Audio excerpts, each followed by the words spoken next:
घना जंगल, ऊंचे पेड़, एक छोटे से कच्चे घर में एक लकड़हारा रहता था जिसका नाम रामू था। उसकी उम्र 35 वर्ष थी। उसकी पत्नी का देहांत हुए 3 साल हो चुके थे। उसका एक बेटा भी था जिसका नाम जीतू था। जीतू अब 10 साल का था। उसका बेटा उसकी दुनिया बन चुका था। एक दिन सुबह रामू खांसी करता हुआ उठा।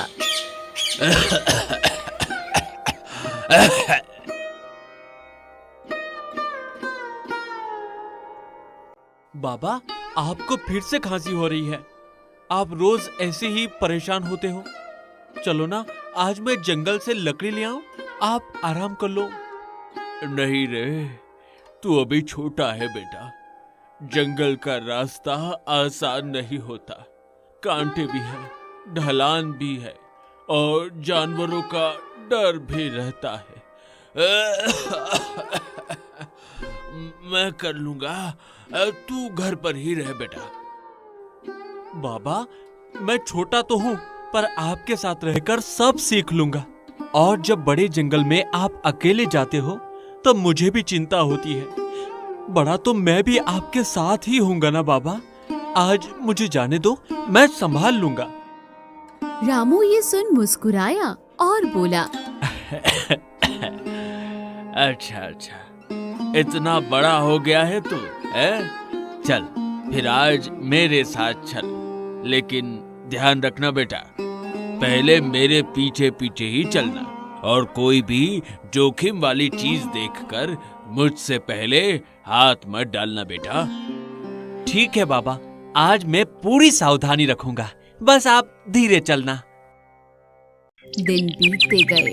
जीतू 15 साल का हो गया। कंधे मजबूत, आंखों में चमक। जंगल में लकड़ियां काटते हुए वो अक्सर पिता से पूछता, बाबा, माँ कैसी थी? बहुत शांत, तुझ पर ही गई है। अगर होती तो आज बहुत खुश होती। क्या वो मुझे कभी गोद में खिलाती होगी बाबा? अरे हाँ बेटा, बहुत खिलाया तुझे। तू तो उनका लाडला था बेटा। तेरे रोने पर वो तुरंत भाग कर आ जाती थी। उसकी हंसी कैसी थी बाबा? ऐसी कि सुनते ही दिन का थकान उतर जाए। पूरे घर में उजाला भर जाता था बेटा उसकी हंसी से।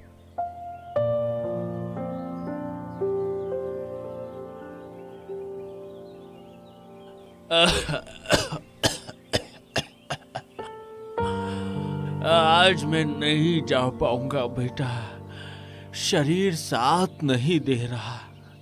तो थोड़ा ही लाना, संभल कर जाना बेटा और जल्दी लौट आना। आप आराम करो बाबा, मैं ले आऊंगा। आप बस दवाई खा लेना, चिंता बिल्कुल मत करना, मैं संभाल लूंगा।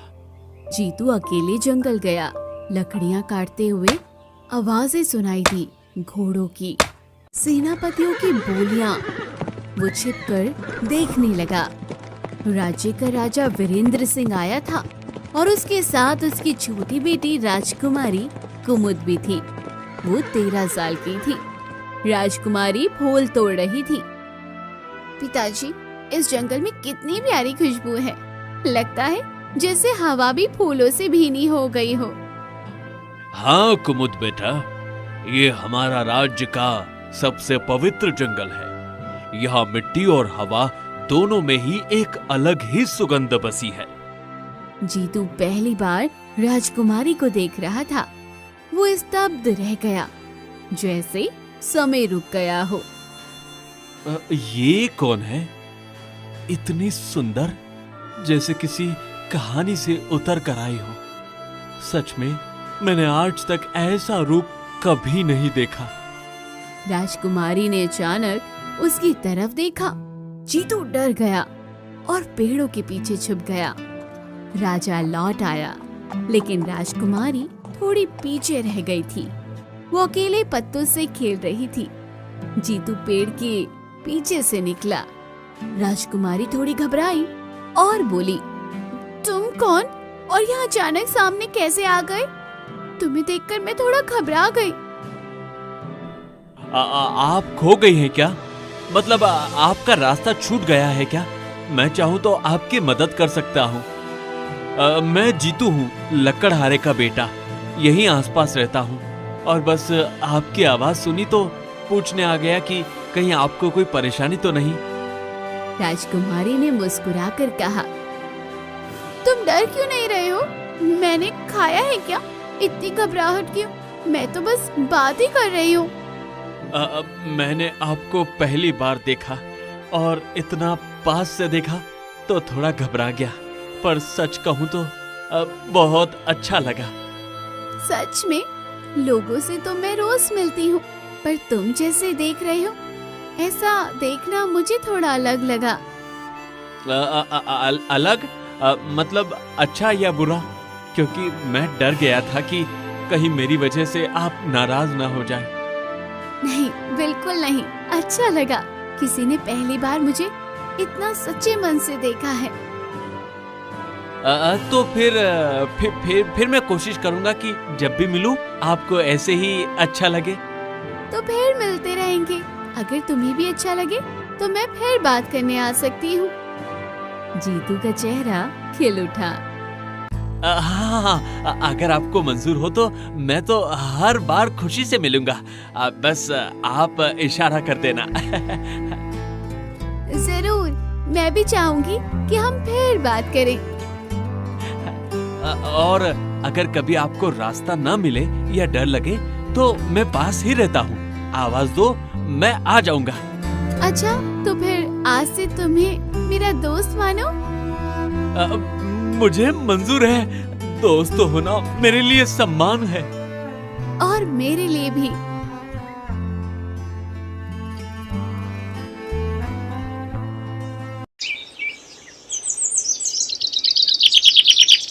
अगले दिन जीतू ने सोचा,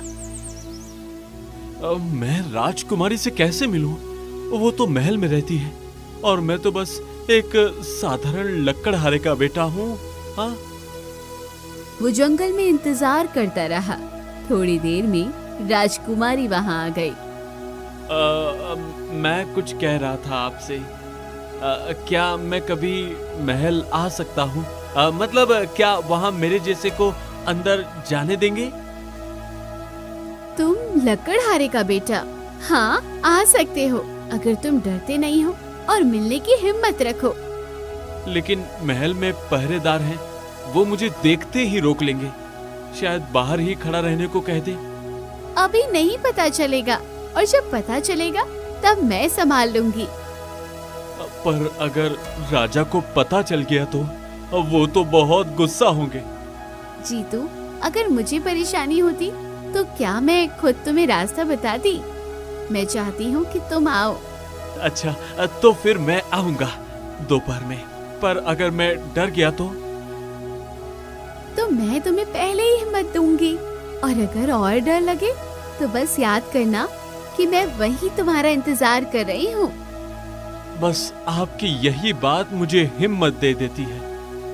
तो फिर तय रहा, तुम आओगे और मैं इंतजार करूंगी।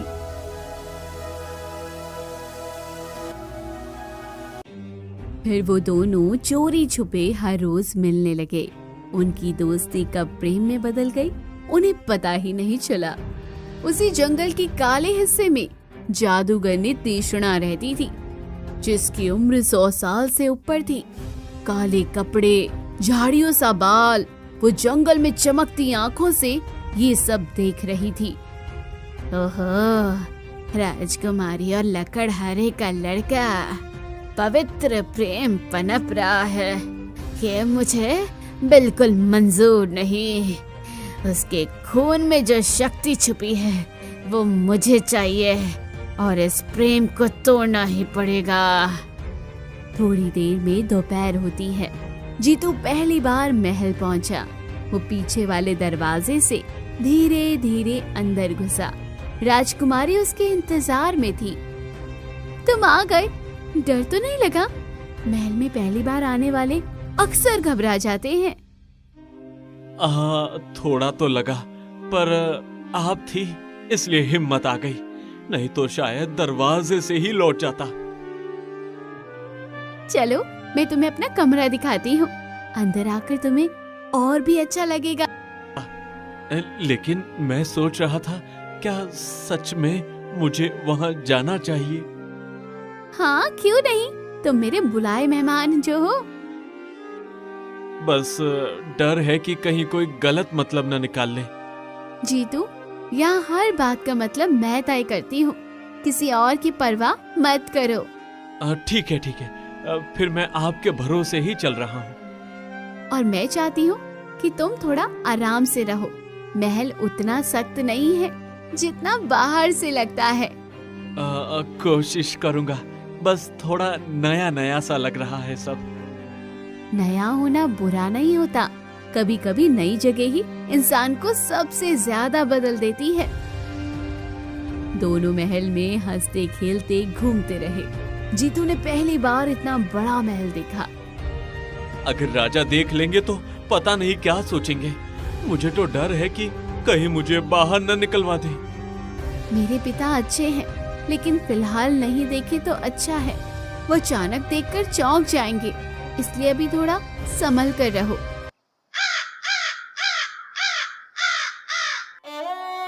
जंगल में एक दिन वृद्ध साधु आए। साधु की उम्र 70 साल की थी। राजकुमारी उनके चरण छूती है। आयुष्मान बेटी, तुम्हारे भाग्य में 2 रास्ते हैं और दोनों ही ऐसे हैं जिनसे तुम्हारी पूरी जिंदगी बदल सकती है। कैसे रास्ते बाबा? कृपया साफ साफ बताइए, मैं समझना चाहती हूँ कि आप क्या कहना चाहते हैं। पहला रास्ता सुख का रास्ता, जिसमें आलीशान जीवन, आराम, वैभव और शक्ति है। दूसरा रास्ता कठिन, जिसमें संघर्ष, दर्द और खतरे छुपे हैं, पर वही सच्चे प्रेम का मार्ग भी है। मुझे कौन सा चुनना होगा बाबा? क्या ये चुनाव मुझे अभी करना पड़ेगा या समय आने पर समझ जाएगा? जिस दिन तेरे प्रेम की परीक्षा होगी, उसी दिन तू जान जाएगी कि कौन सा रास्ता तुझे चुनना है। साधु की बात सुनकर कुमुद चुप हो गई।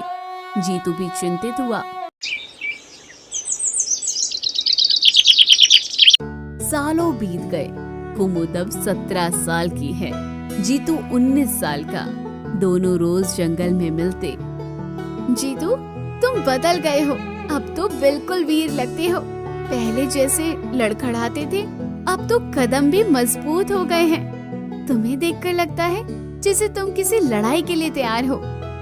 तुम भी रानी लगती हो, पर डर लगता है राजा को पता चल गया तो वो गुस्से में कुछ भी कर सकते हैं। मैं बस यही सोचकर घबरा जाता हूँ कि कहीं तुम्हें कोई तकलीफ न हो जाए। मैं संभाल लूंगी, तुम बेवजह डरते हो। अगर मैं तुम्हारे साथ खड़ी हूँ तो बाकी चीजों की चिंता मत करो। जो होगा हम दोनों मिलकर देख लेंगे। एक रात जादूगरनी ने पत्तों से जादू किया और अपने आप से कहने लगी, लकड़हारे के बेटे, तुझे पकड़ना ही होगा। तुझ में वो शक्ति है जिसे मैं वर्षों से ढूंढ रही थी। तू नहीं समझता, पर तेरे भीतर की आग मेरे जादू को भी झुका सकती है। मैं इतने सालों से तुझे तलाश रही थी, और अब जब तू मेरे सामने है तो मैं तुझे किसी भी हाल में हाथ से जाने नहीं दूंगी। अगले दिन जब जीतू जंगल में आया, जादूगरनी पेड़ से निकल पड़ी। कहाँ जा रहा है प्यारे लड़के? इतने छिपकर चलने से क्या होगा? मुझे तो तेरी चाल भी दूर से पहचान में आ जाती है। तुम कौन हो?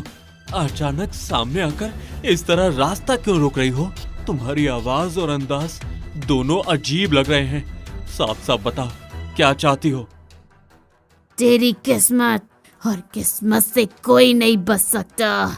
तू चाहे माने या ना माने, पर अब तू मेरे रास्ते में आ चुका है। उसने मंत्र पढ़ा, हवा तेज चली, पत्ते उड़ने लगे। जीतू चिल्लाया, कुमुद बचाओ, मुझे बचाओ। और वो बेहोश होकर जादूगरनी की गुफा में खिंच गया। राजकुमारी जंगल पहुंची पर जीतू कहीं नहीं था। वो दौड़ती हुई साधु के पास गई और कहा, बाबा जीतू गायब है, मुझे बताइए वो कहाँ है। मैं हर जगह भागती रही पर उसका कोई नामो निशान नहीं मिला। साधु ने आंखें बंद की। तृष्णा जादूगरनी उसे ले गई है। उसकी नजर बहुत तेज है और उसकी मंशा और भी गहरी। वो उसी आत्मा को पकड़ती है जिसमें असाधारण शक्ति छिपी होती है और जीतू उसकी नजर में आ चुका है। मैं उसे बचाऊंगी कैसे मुझे समझ नहीं आ रहा, लेकिन मैं हाथ पर हाथ रखकर नहीं बैठ सकती। आप कोई मार्ग बताइए, मैं हर मुश्किल सह लूंगी, बस उसे वापस लाना है। 2 रास्ते।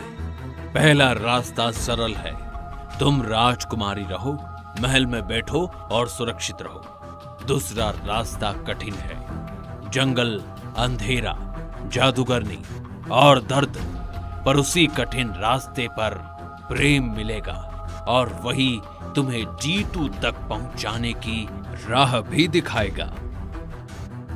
मैं दूसरा रास्ता चुनती हूँ, चाहे कितना भी जोखिम हो, चाहे जितना भी अंधेरा मिले, मैं उसके लिए सब कुछ सहने को तैयार हूँ।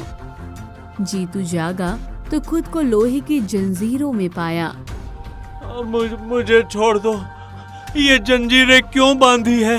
मैं तुम्हें नहीं जानता, ना ही मैंने तुम्हारा कोई दोष किया है। मुझे यहाँ कैद में रखने का कोई हक नहीं है तुम्हें। तेरे खून में पुरानी शक्ति है। तेरे पिता किसी समय में वनवंश के रक्षक थे। मुझे वो शक्ति चाहिए जीतू। तू चाहे इनकार करे, पर तेरे भीतर वही ताकत बह रही है जिसकी मुझे सदियों से तलाश थी, और अब मैं तुझे यूं ही नहीं जाने दूंगी। मैं कुछ नहीं जानता, तुम चाहे कितना भी कहो। मुझे अपने पिता की ताकत, वंश और जादू के बारे में कुछ भी समझ नहीं है। मुझे बस आजादी चाहिए, बस इतना ही। कुमुद अकेले जंगल में निकली थी। कांटे, अंधेरा, जंगली जानवर। वो पैर काटते हुए भी आगे बढ़ती रही। जीतू मैं आ रही हूँ, मैं चाहे कितनी भी चोट खा लूं, तू जहाँ भी होगा मैं तुझे ढूंढ ही लूंगी। साधु प्रकट हुए। बेटी, तुझे 2 आखिरी परीक्षाएं देनी होगी। पहली परीक्षा भय की परीक्षा, दूसरी परीक्षा बलिदान की परीक्षा।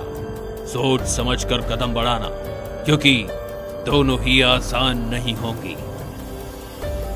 मैं सब सहूंगी, चाहे जितना डर आए, चाहे कुछ भी देना पड़े, मैं पीछे नहीं हटने वाली। पहली परीक्षा जादूगरनी के पास एक काला झरना था। उसमें जो देखो वही डर बनकर हमला करता है। कुमुद उसमें झांकती है, उसे दिखता है जीतू मर रहा है। राजा उसे रोक रहा है। कुमुद रो पड़ी। ये झूठ है, मैं हार नहीं मानूंगी। डर खत्म हो गया। दूसरी परीक्षा बलिदान। काले दरवाजे पर लिखा था, जिसे तुम प्यार करती हो उसे बचाने के लिए अपना खून चढ़ाओ। कुमुद ने बिना सोचे हाथ काट दिया। जादुई दरवाजा खुल गया। अंदर जादूगरनी तीक्ष्णा बैठी हुई थी। जीतू जंजीरों में था। जीतू को छोड़ दो तीक्ष्णा, मैं हाथ फैलाकर विनती कर रही हूँ, बस उसे आजाद कर दो। उसके साथ जरा सा भी और जुल्म मत करो। राजकुमारी, तू यहाँ तक पहुँच गई। खून बहाया, दर्द सहा, पर बता तो सही, आखिर क्या दे सकती है तू? मुझे ऐसा क्या दे सकती है तेरे पास जिसकी कीमत जीतू की जान हो? अपनी जान भी दे सकती हूँ तीक्ष्णा, सच कहती हूँ। अगर मेरी सांसें रुकने से जीतू की एक सांस भी बचती है तो मैं बिना सोचे अपना सब कुछ तेरे हवाले कर दूंगी।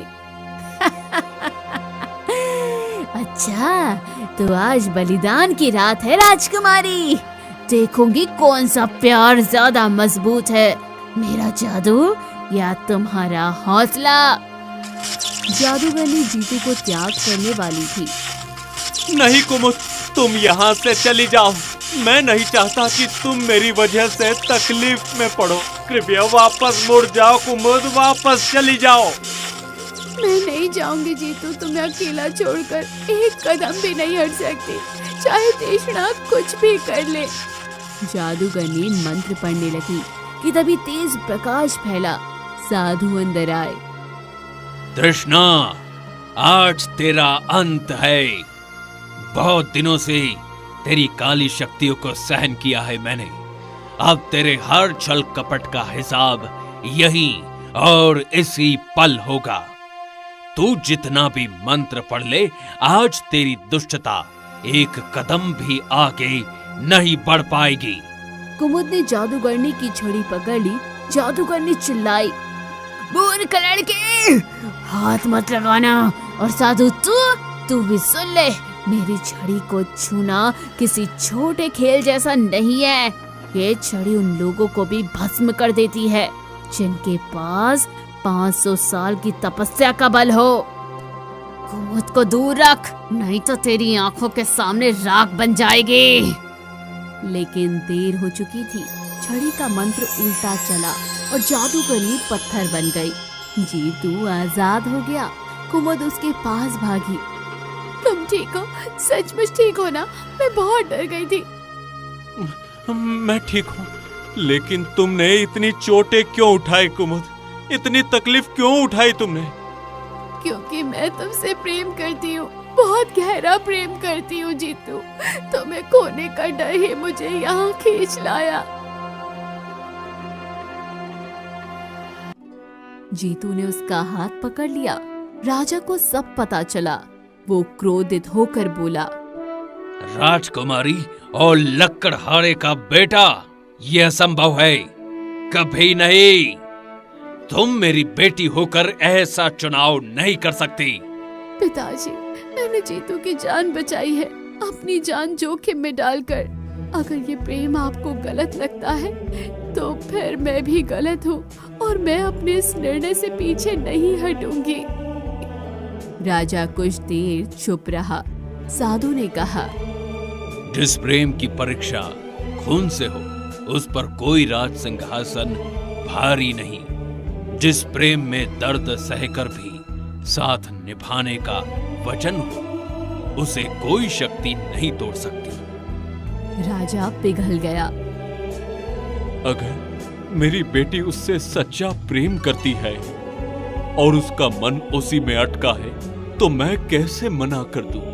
कैसे उसके रास्ते में दीवार खड़ी कर दूं? हल में ढोल नगाड़े बजे। पूरा राज्य खुश था। जीतू राजकुमारी के सामने खड़ा था। मैं आज भी वही लकड़हारे का बेटा हूँ, चाहे मैं कितना भी बड़ा और मजबूत हो गया हूँ। मेरी जड़ें वही है, वही मिट्टी, वही जंगल और वही संघर्ष।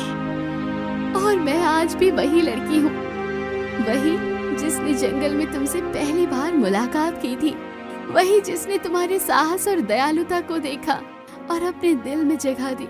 समय बदल गया, पर मैं वही हूँ जो तुम्हारे साथ खड़ी है। दोनों ने विवाह किया।